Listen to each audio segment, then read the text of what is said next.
The president announced severe sanctions being imposed against Russia in response to Russian President Vladimir Putin's invasion of Ukraine.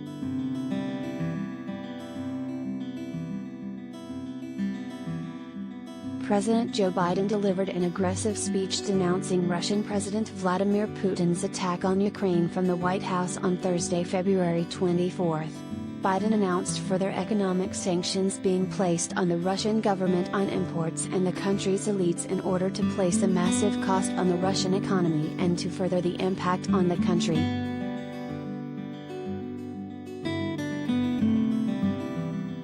As he condemned the attacks on Ukraine, Biden explained that Putin had been planning the invasion with malicious intent for a long time. The Russian military's begun a brutal assault on the people of Ukraine without provocation, without justification, without necessity. This is a premeditated attack. Vladimir Putin has been planning this for months, he said. He moved more than 175,000 troops and military equipment into positions along the Ukrainian border.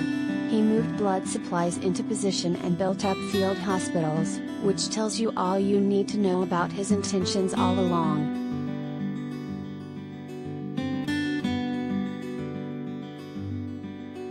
Biden called out Putin for disregarding the US and other allies' attempts to prevent an attack.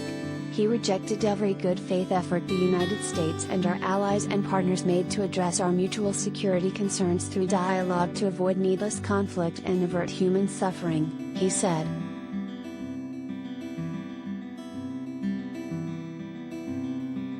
The president denounced claims from Putin that Ukraine were preparing to launch an attack on Russia, before sharing the sanctions. Putin is the aggressor. Putin chose this war, and now he and his country will bear the consequences, he said. Today, I'm authorizing additional strong sanctions and new limitations on what can be exported to Russia. This is going to impose severe cost on the Russian economy, both immediately and over time. We have purposefully designed these sanctions to maximize the long-term impact on Russia and to minimize the impact on the United States and our allies.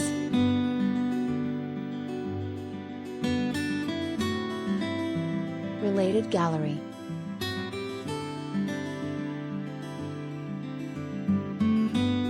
Vladimir Putin, see pics.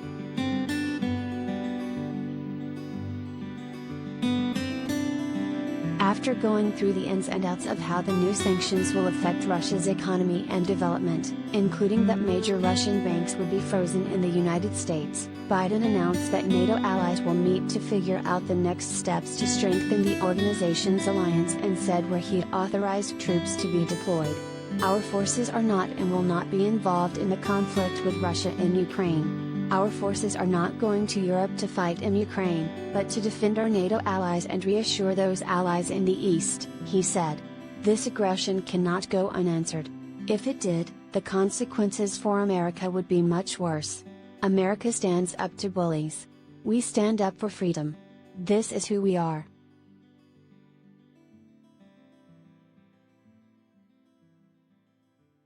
Towards the end of his speech, Biden showed more support for Ukraine, while vowing to make Putin a pariah to the rest of the world.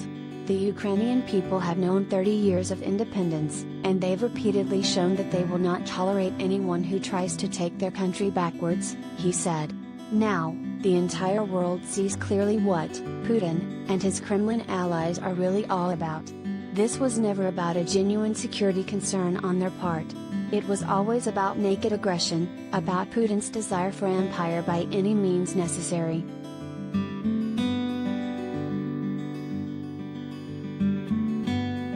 Before taking questions from reporters, Biden gave one more reassurance that Russia would lose in the fight for freedom. The United States and our allies and partners will emerge from this stronger, more united, more determined, and more purposeful, he said. Liberty, democracy, human dignity, these are the forces far more powerful than fear and oppression. They cannot be extinguished by tyrants like Putin and his armies. They cannot be erased from people's hearts and hopes by any amount of violence and intimidation. They endure. In a contest between democracy and autocracy, between sovereignty and subjugation, make no mistake, freedom will prevail.